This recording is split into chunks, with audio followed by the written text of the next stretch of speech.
Let me say one thing. As the government, we are very, very committed. We understand your pain. We understand your pain. We understand your desire to get to know what you want to, what has happened to your loved ones. We don't take it as another statutory obligation. We take it as personal passion that we must do everything possible in our hand and our authority to find what has happened to your loved ones. It's not a great record to say that we have a missing persons organization. But if you do not have it, you have no place to go. So therefore, as a respected member of the international community, we have taken the onus and responsibility to say that yes, we have a problem. That's the first step. Then we have set up a mechanism how to deal with it. When I took over Justice Ministry in 2020, I had a review of these organizations. One was OMP, senior members of the Justice Ministries here. The whole thing, when I took over, there was about 67 cases which are reported out of 6,200 cases from 2000 to 2009. I realized I did something wrong. Went to cabinet. I wanted fresh blood to come in, youngsters to come in with passion to work on this. We changed along with the experience of course, we changed the board, brought new people in. I realized 7 people tried to go and inquire themselves about 6,047 cases of missing people from 2000 to 2009, which is our immediate priority, would take about 15 years. So we decided that we'll went to a cabinet and to establish 25 different panels of 75 people.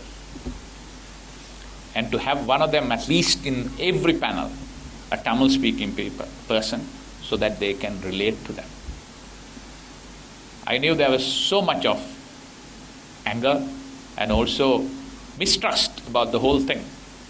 When they initially went to set up, we said that this is eyewash. And politicians and the so-called civil society, some of them, did not help either. Without giving us the benefit of the doubt, they played us out and saying that it's eyewash. No, we were passionate. I realized we need to give a kickstart to this. Then in 2022, January, I'm proud that we went to the doorstep of those in 5 districts and introduced a mobile system, so that instead they coming here, you can't expect them because they are distraught, they are gone up and down. We decided we will go there. As a result of which, today, out of we different people in different parts of the world, without knowing what is happening in this country, without knowing how close we are for each other, despite our problems, give various numbers. But we have got all the number advertised 5-6 times in all languages, collated all evidence from all over, from ICRC to the UN to everyone, and said that who are missing persons are, please come and register with us. And as a result of which, we have information today, from 1980 to today, we are close to 14,500 people are missing. That's the number. We have a problem. Nobody is saying no. But we don't have the problem of the magnitude which others in different part of the world is trying to portray. Out of which we categorize into 3 regions. Before 90, 90 to 2000, 2000 to 2009. So 2000 to 2009, crucial period, which is where the case is live. People still have hope that their loved ones could be found somewhere. There are 6,047 cases. Is that right, Chairman? 6,047 cases.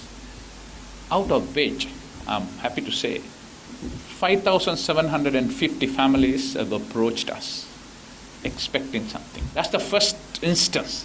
That is the trust to be built with us. On the mechanism, despite everybody name calling and trying to shame this, what does it show?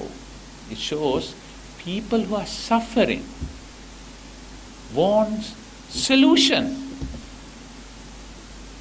Whereas somebody had taken it out of context to make it a political slogan. Some others take it out of context to make it a slogan to get some funding to their NGOs. Not everyone. But people who are realistic have come before us and saying that we want a solution to our problem. I understand that. So it's our obligation, with passion, mete out that justice to them. It's very, very important. First step is to welcome them, talk to them, listen to them, understand their pain. That's the first step. So they will have trust on the mechanism. Second step is the immediate solution. Some of their properties are unresolved. Some of their issues are unresolved. So whether they are come to terms with the absence of citizens, the certificate of absence or death certificate. Thirdly, they were compensation for reparation. How to provide it. But that's only, in my opinion, 10% of the job done. The biggest job in our hand is to trace them. We must give them a reasonable answer, and tell them this is the possibility which could have happened. I have spoken to ICRC. I'm happy the Swiss embassy has helped us to set up this tracing unit. So next step, we have to put all our effort to try and trace them all together. We don't want any assumption. Similar to this, during the same period, there are 4,000, close to 4,000, 3,700 odd. Sri Lankan armed forces were also missing. This is the pain of conflict. They were initially categorized, some of the members of the armed forces are here, as missing in action. Because we have their numbers and we knew that they went for confrontation and did not come back, we officially categorized them as killed in action. So I myself had the privilege of talking to about 6-7 parents when I was in Mullaitivu. Most of them the same story. Very painful. My child was 17 years. My child was taken away. They call it as yakkam. You all know what they mean. And they were last seen in this place. And since then, we have not heard of him. So therefore, it's important they find out, coordinate, cooperate, and tell them what happened to their loved ones. And they have to move on. It's important that we need to be open for this, talk to them, and find solution. Both whether they are south or north or anywhere, they are all us. They are all human, they are all Sri Lankans. And we need to have that kind of passion to resolve their issues. As a government, we are committed to do this. Last cabinet also we took up that. Any support which is required going forward in terms of further manpower, resources, we are committed to do that because this has to be resolved and there has to be a closure either way. That closure must be dignified, acceptable to the loved ones' families, not at the terms of the government. Very, very important. While we not allow this to be hijacked by some people on various extraneous reasons in different capitals, which we do not agree, we cannot shrug off the cases of those loved ones. We need to have the empathy to understand their pain and resolve that issues. And whatever it is the outcome, we need to tell them the truth. Sometimes it's very painful. But that truth can only be told after all the efforts have been made. And it should be credible. We can't just say that on assumption this has happened. That's why it's very, very important that we must continue to work on that. Please prepare that. I'm happy that within a short period of time, from 60 cases, we have gone up to 600 cases, 6,000 cases. It means that there is confidence. That's only the first step. You can't betray that confidence. You can't betray that trust. We can't take it for granted. So let me, on behalf of the government of Sri Lanka, to tell you that we understand your pain. We are with you. We will try to resolve this. And one good thing is, ever since the end of the conflict, so many people have been taken out of this pain. That's the good part of it. Imagine this conflict continued. Many thousand more would have gone through the same pain. So we need to come to terms with it. Sometime we have to give and take. It's important that we do that. As Justice Minister, I was able to convince former President and the current President to pardon 27 LTT cadres. 27 of them convicted. Why? Because we thought we need to have a closure on this. They did fight, not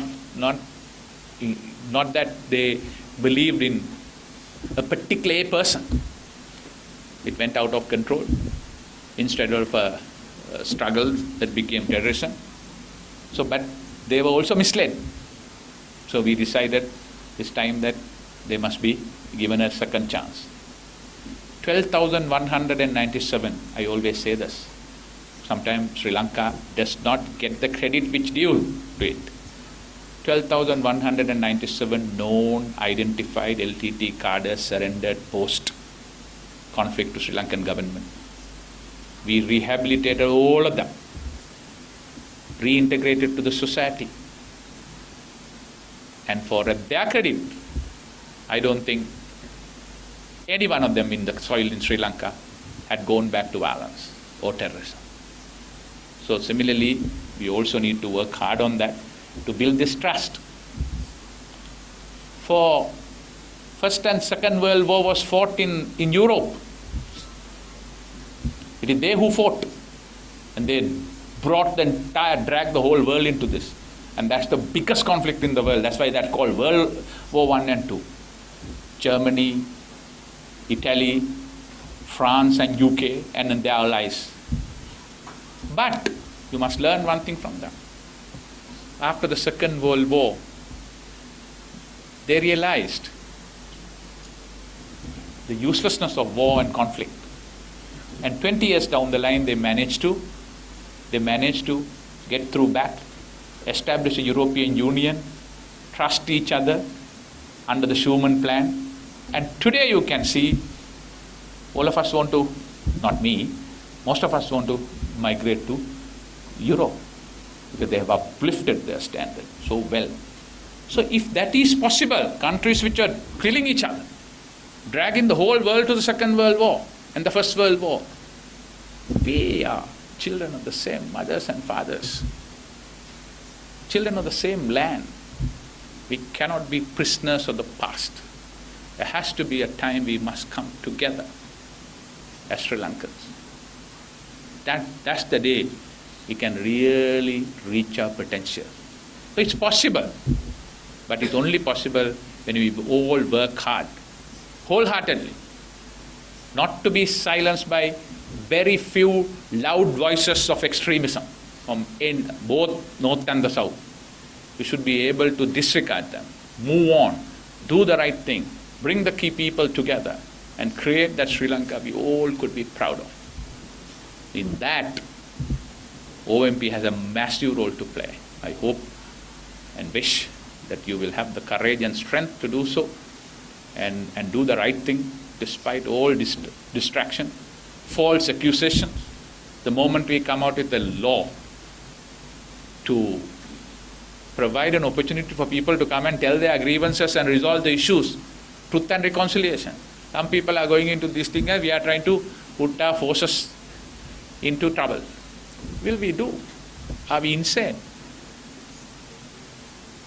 We are here to find the truth, provide an opportunity to people and found solution. But in the process, under the guise of fighting an LTTE, if somebody had private affairs on that, gone beyond it and taken the law into their own hand, they deserve to be punished to protect the good name of the entirety of the military. And we will not be hesitant to do it. Because that's the right thing to do for the rest of the our war heroes. They gave their life, limbs, 27,000 of them. So therefore, I don't make much of your time.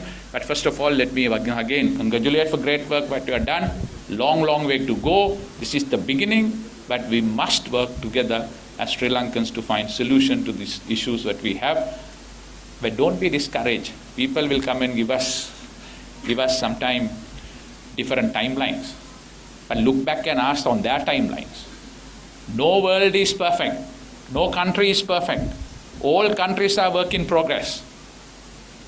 Some of the countries are apologizing for things which happened 300 years ago. Canada is apologizing for things which had happened 200 years ago. So, I know 15 years is a long time, but don't be discouraged. And to the international community, don't come and tell us and teach us and put your agenda inside here. We are not going to be intimidated by your unfair interference into our internal affairs. But I must tell you, we are very, very grateful. The understanding international community who have supported our work, who have given us technical support, who have understood what is happening here. That's what we want.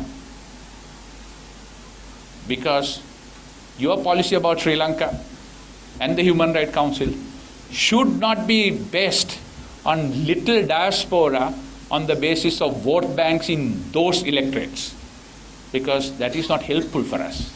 That will further divide our people here in Sri Lanka.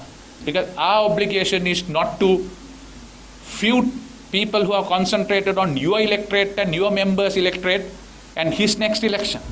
Our responsibility is for 22 million people here in Sri Lanka to bring peace to them. So we will not be intimidated by their overtures, their unfair criticism. And subject to that, we will work with the international community as respected members of international community in a dignified manner, because it's our obligation to provide solution to our people who are lost. Thank you so very much.